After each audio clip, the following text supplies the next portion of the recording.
Welcome Well, in back to truth, I don't Improvision remember. Entertainment. My name is Sunderman, My name is Warboss Skarsog. and this is Euros Truck Simulator 2. And I'm going to be delivering milk to. Did that say Portland? I think that said Portland. No, wait. No, I'm sorry. I saw. Okay, I'm going to read this in a second. No, it's all good. To. I'm sorry, to Lodz. Lodz? Question mark. And.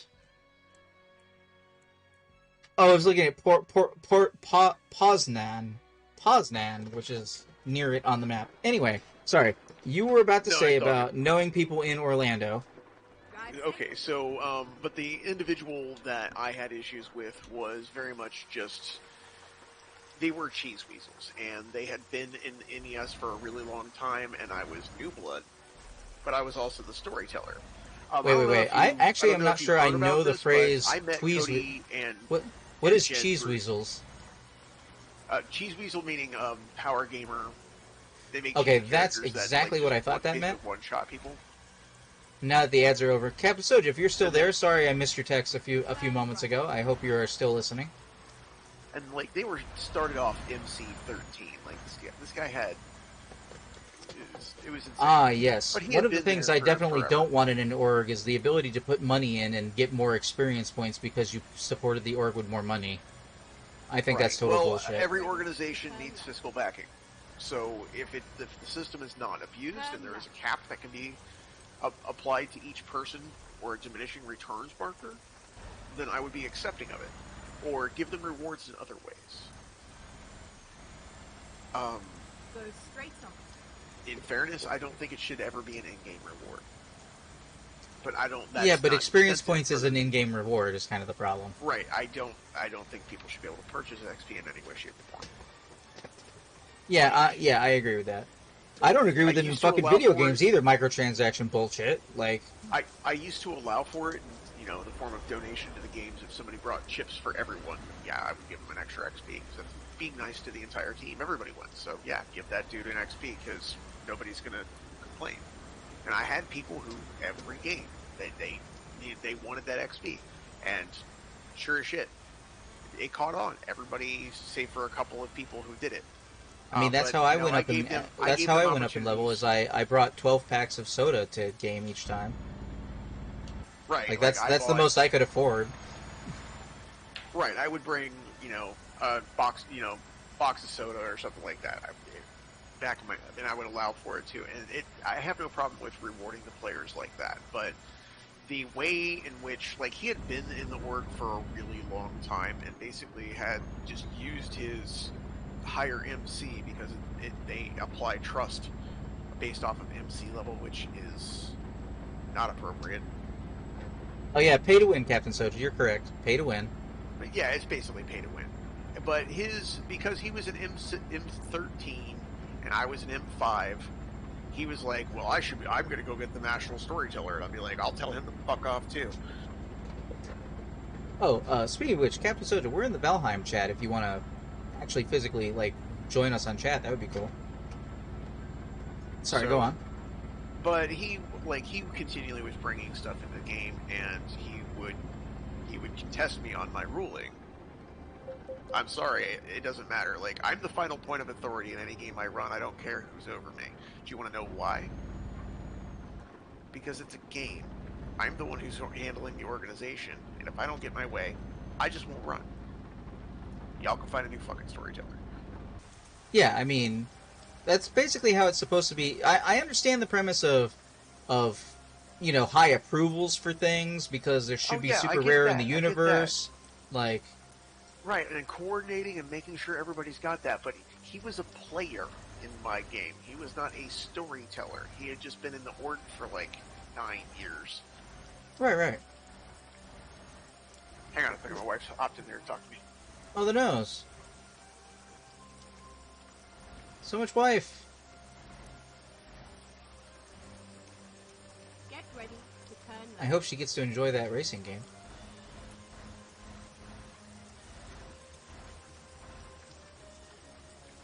Turn left. And I saw. Whoops. What? Wow. You just really just. Okay.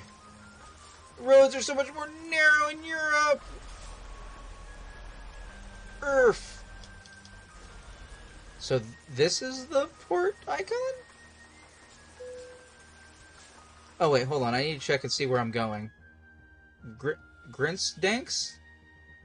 I guess? Oh, I only have one choice. Cool. Going on a ferry, Captain Soja. Never mind. Because I'll Europe. Find a new route. Finding a new route. I assume I need to go left. Alright. And it's too bad that your house is loud, but, you know, you're still here with us. It's Get cool. ready to turn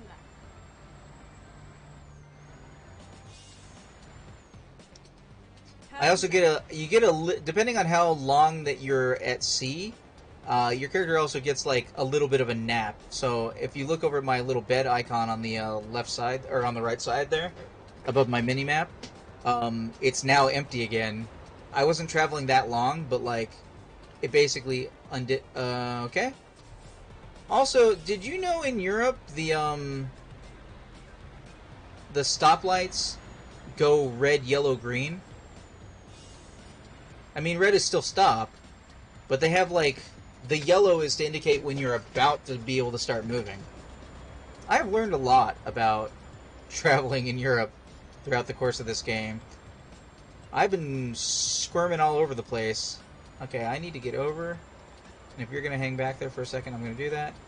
For example, I hate more than one lane roundabouts in real life. This is absolutely terrible. It freaks me out every time. Alright, nobody else is on here though, so I'm just gonna go left like it's no big deal. Please be turning yourself. Exit now. There we go, I'm sure that's fine. That's fine.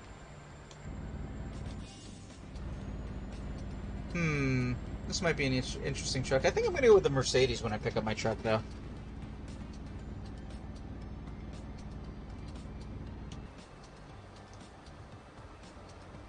Drekar Trans? At the roundabout. Take the second exit. Ah!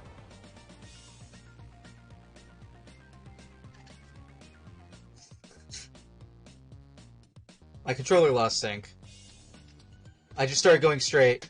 That's the first time that's happened in a week. Super weak. Ah! Wreck is happening! Exit now. That sucked. I can't figure out what might be causing that when it does happen. Yeah, those roundabouts. I don't understand. See, the part that gets me, right? You'd think that the inside of the roundabout would be for, like, where people would be if they weren't immediately turning off and then getting out of people's way or whatever the hell.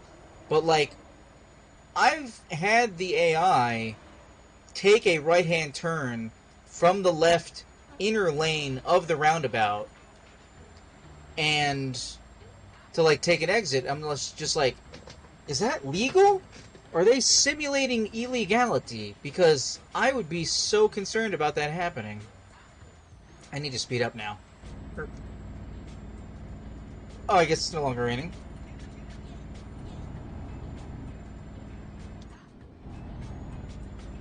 Let's speed back up. Another fun one that got pointed out to me when so some of the street signs in Europe have red lines through their location names, and I don't know that I've ever seen that in a movie before. But basically, the places that you are just leaving will also be on the road sign map, and they'll have red lines through their name to indicate that that is a place you have just been or is just behind you, and that you're leaving it. And I'm kind of indifferent on that one. Like, that seems like both good and bad. It's a little distracting to me, used to not seeing places that are behind me on the indicator map. But also, it might be useful for, someone like, say, Justice, who is bad with directions, to know that he's leaving a place he's supposed to be and not driving an hour up the road in the wrong direction or something. You know, it might be... I could see how it would be useful.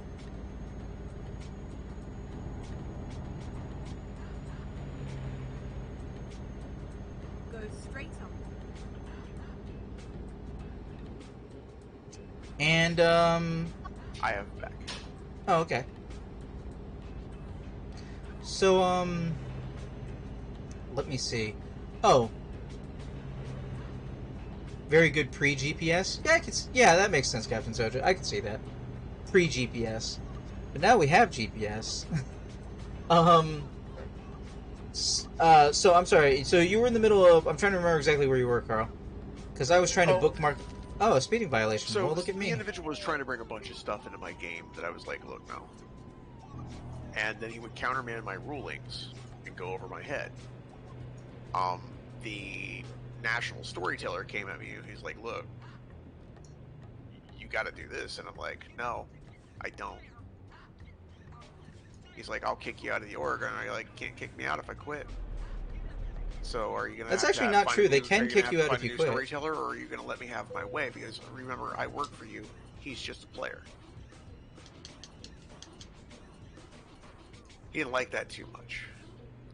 I get real frank with people, especially when I get angry. I'm like, look, things are this way, and you can either have it my way, or I can go do some other stuff with my. I can do other stuff with my time because my time is valuable. Everybody's time is. There's no need for that. Okay. And this particular player basically found enjoyment in making storytellers' lives miserable. And although he would sit there and there's a lot of people in Orlando who have problems with this player. I've heard stories of Orlando for, like I said, somebody who was there. So. Yeah, you've got an idea. And the Orlando gaming crew, the Troop gaming crew, is pretty much the same people. So, so one of the things that happened over the 3.5 years was, I had some flaws on my character sheet, and I'm one of those people who puts flaws on the character sheet because I want them to come up. Because I want them to create drama, and I want them to be a problem, and I want to have to react to that stuff. And additionally, it's always good for me to have an experience where if a flaw comes up, maybe working towards removing that flaw and saving up the experience and getting rid of it and feeling accomplished because, my character developed and became a better person, yada yada. Okay. So there was this thing going on in the storyline of MES, and this is the 2013 timeline of Chronicle for anybody who's watching this now or way in the future. And they were doing some shit with the Glasswalkers. And during the course of this chronicle, basically they were transmutating them into a new tribe, which, funny story, I did years earlier in my own game, and I did it better. I'm just saying, just putting that out there. In any event, yeah. Because I heard about the tribal transmutation. Okay, so basically, I'm going to miss out on some of the details now, but basically what happened was a bunch of Glasswalkers went off into the Umbra. They found a big Weaver Spirit. They made a deal with the Weaver Spirit. They were like, this is a thing we're going to do with the tribe, and nobody's going to like to hear about it. And not only are nobody going to like to hear about it, there's no Galliards on this trip of 17 PC characters that are writing their characters in to be on the trip. No Galliards. No one's telling the story. And in addition to that, and the Cyberdog lean that was happening in Atlanta and all this other stuff that was going on, my character, who was purebreed that he couldn't use, Shadowlord, but was a Glasswalker, who was getting shit all the time from various Shadowlords until they knew him well enough to let him live type deal. I was in a pack with a Shadowlord who she heard all the stories first, basically, and then came to realize wait, oh no, he just had a fucked up upbringing. That's what's wrong with this boy. That's what's wrong with this character. And I'm like, yes, he totally had a fucked up. Remember hearing about the trash fire episode? Yeah. It was a whole thing. Just a couple seconds, Hunter. All right. Bookmark that. Okay, so yeah, they made a much bigger. I mean, You were there, Captain Soja, for Existence Denied and doing the Sons of Progress, a splinter group that left the Glasswalkers and formed their own tribe. Which, to be clear, I still think if you're going to do that plot, seems like the better way to do that plot, the more logical Glasswalker way to do that plot, rather than at this day and age. I don't think you could keep the whole tribe together and have them do some big change like that unless it was like just to change their name, making a deal with a Weaver spirit, and not some like you found how to always come into contact with Gaia or something, like you found some thing about how the universe works. €70 paid by your employer. And then I move forward, and then you slowly lift the gate? Question mark? Lift the gate. What are we doing? Lift the gate!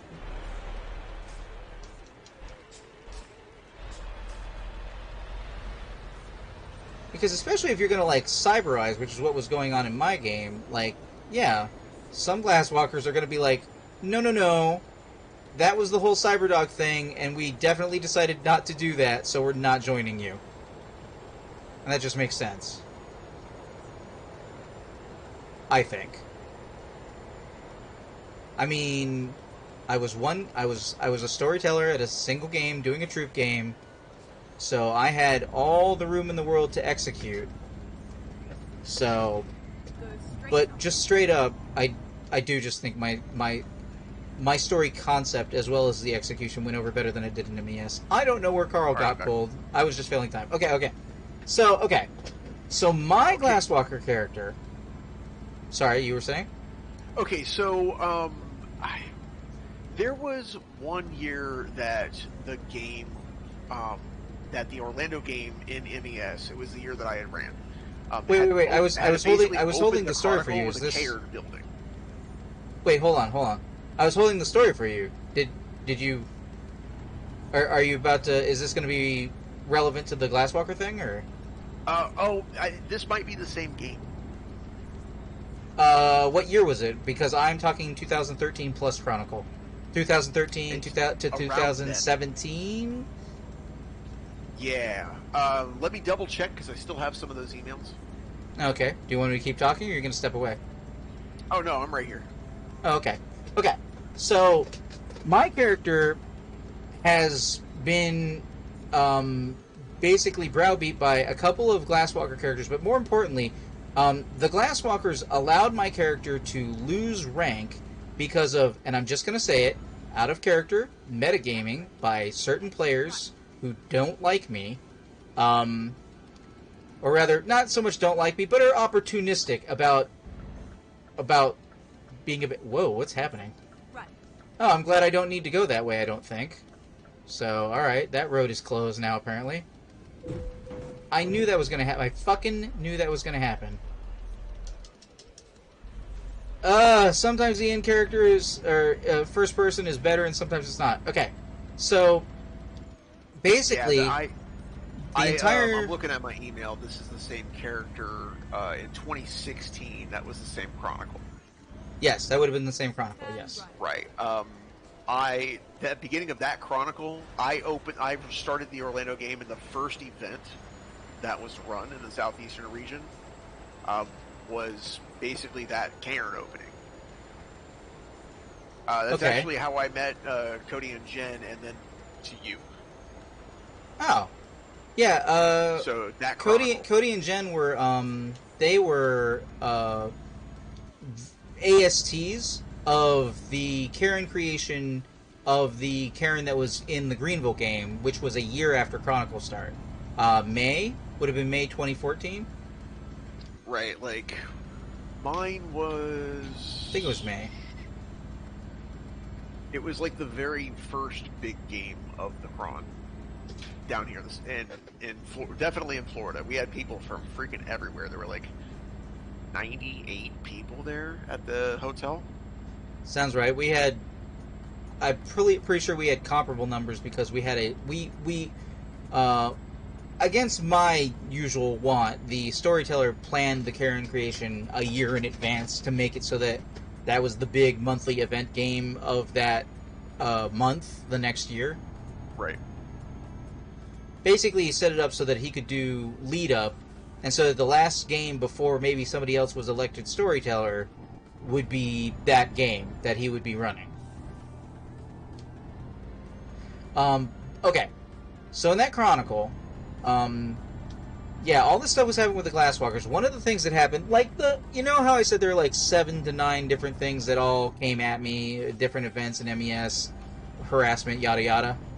Somewhere back at like event number 4 or something like that, was my character being put on trial because, and this is true, the storytellers and coordinators of the Spartanburg game, which was 45 minutes to our north, they worked together to change what happened as the official events of their game so that my character would be a liar.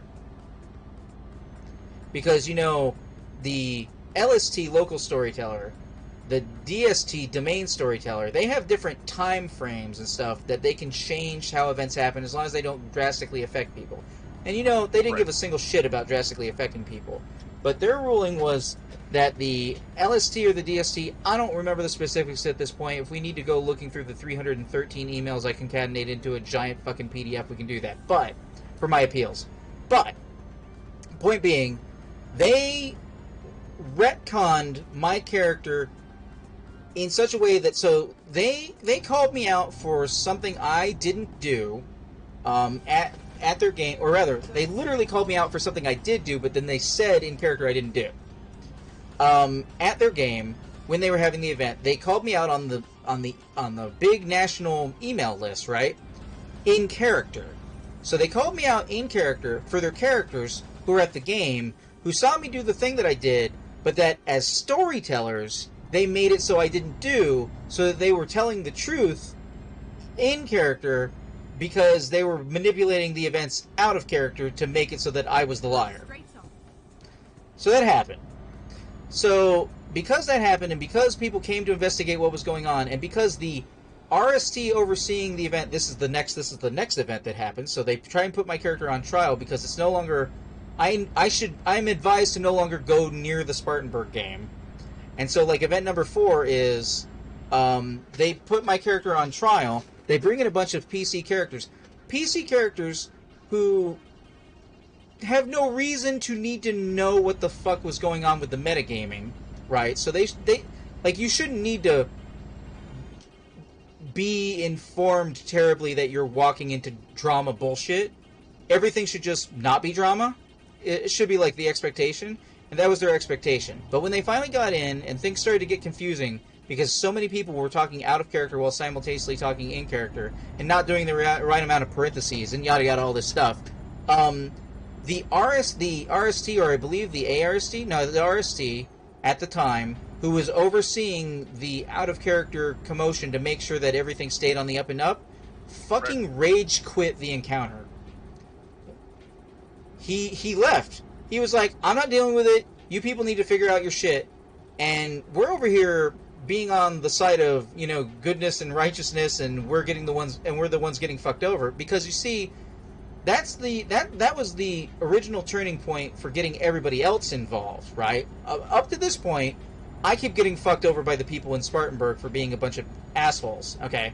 But what happens is, because my character's now in a pack with a Shadow Lord Alpha, and she, in character, came to my character's defense because, as far as her character knew, that event that they were saying didn't happen absolutely happened, and that they were lying. And then everybody was told out of character that that's not how it happened. We told you at game, which they didn't, that this is how we were redoing it, and that's not how it happened. So they made my very prominent in the national game Shadow Lord Alpha a liar in front of everyone, which is not something any Shadow Lord should be. So they are part of this trial thing that's going on. And the end result is, like, my character loses rank, gets dropped down, other people get chewed out, this is a whole debacle, and basically the Shadow Lord characters, this is like when the Shadow Lords at game, at least in our geographic area, ended up in 2 camps. Luckily one was smaller than the other one, but there was a camp of, we need to get rid of this Shadow Lord fake Glasswalker because it's obviously that this character is causing a problem. And then the other side of the equation was, no, there's a bigger game here. Something's going on. The Geta Fenris that's up there at the Spartanburg location is doing some shit, and this is drama and out of character. And so, it's really hard to square the circle. I am just summarizing the fuck out of everything. It's really hard to square the circle in character where you have to say, no, don't listen to the Geta Fenris because he's being a drama queen, because that's not normally what Geta Fenris do.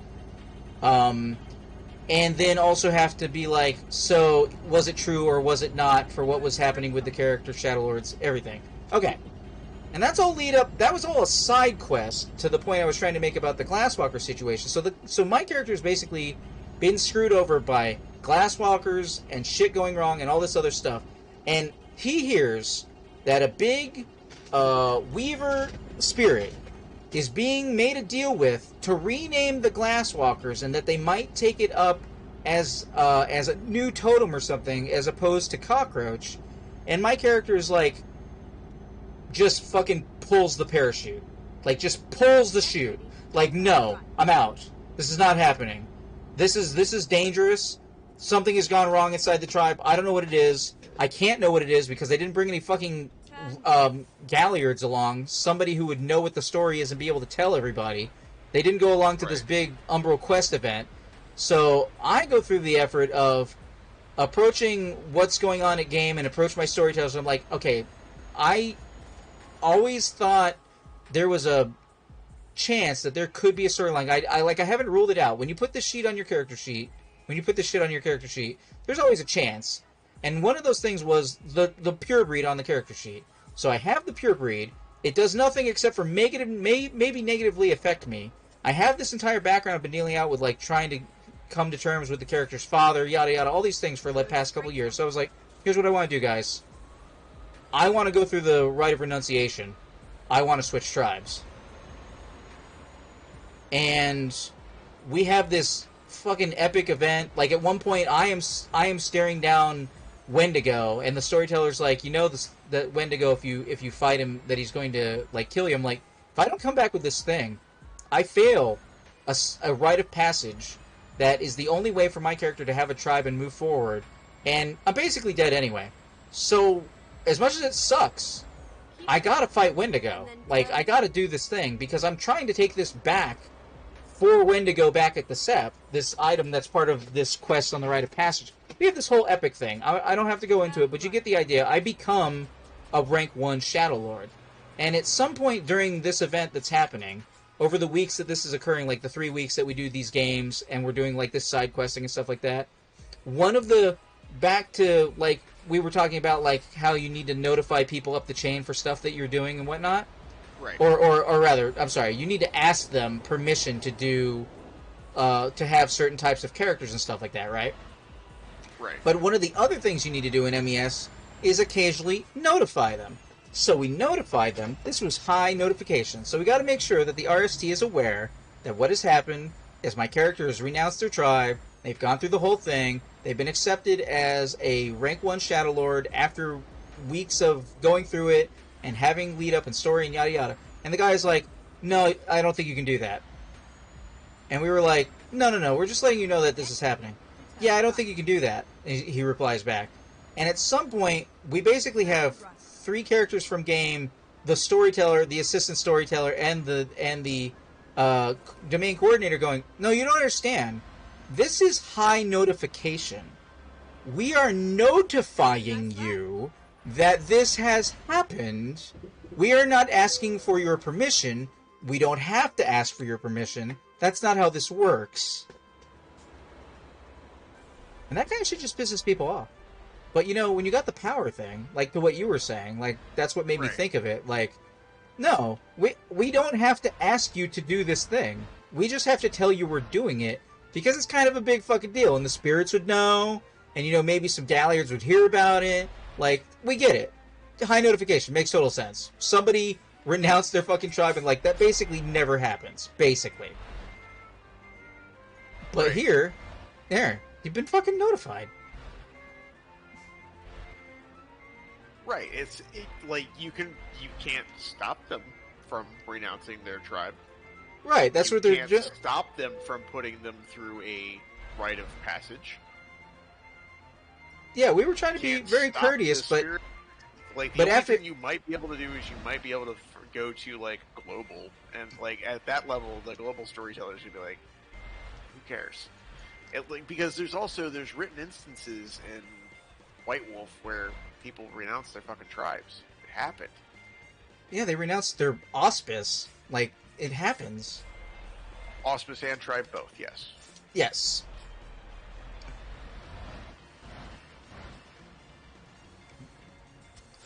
I have. I did Come on, not. Dagron. Fuck. Come on, Dragon. Stop talking and start fighting. Are you Here you for still the Imperium. you wowing? Yeah, I'm doing what I do to make money in WoW. Which is I told you, I go farm old raids and stuff like that. Sure. There's probably more profitable things. Sounds I like could be something doing. you'd want to do in Disgaea, but sure, I hear you. Well, I'm trying to like pick up transmogs and a few other odds and ends like trade skill mats. But like what I do is I sell all of the bind on equip items, and that's actually like I accumulated a lot over the many years of trying to farm up the stuff that I've been trying to farm up for funsies. Because I used to like gather the stuff for the legendary weapons. Like I have Thunder Fury, Blessed Blade of the Windseeker, Valinor Hammer of the Ancient Kings, and the Warglaives of Azeroth, and the bow out of Sunwell that I can never remember the name of. Oh, look at that damage penalty. Yeah, makes sense. Also, like I have Sulfurion's Hammer, but I haven't gotten the eye yet because I'm lazy. Alright, so this is the part where for everybody watching later on YouTube, thank you for watching. This has been Euro Truck Simulator 2, presented by Improvision Entertainment. I have been Hunterman. I've been Warboss Skarsog. And we will see you in the future.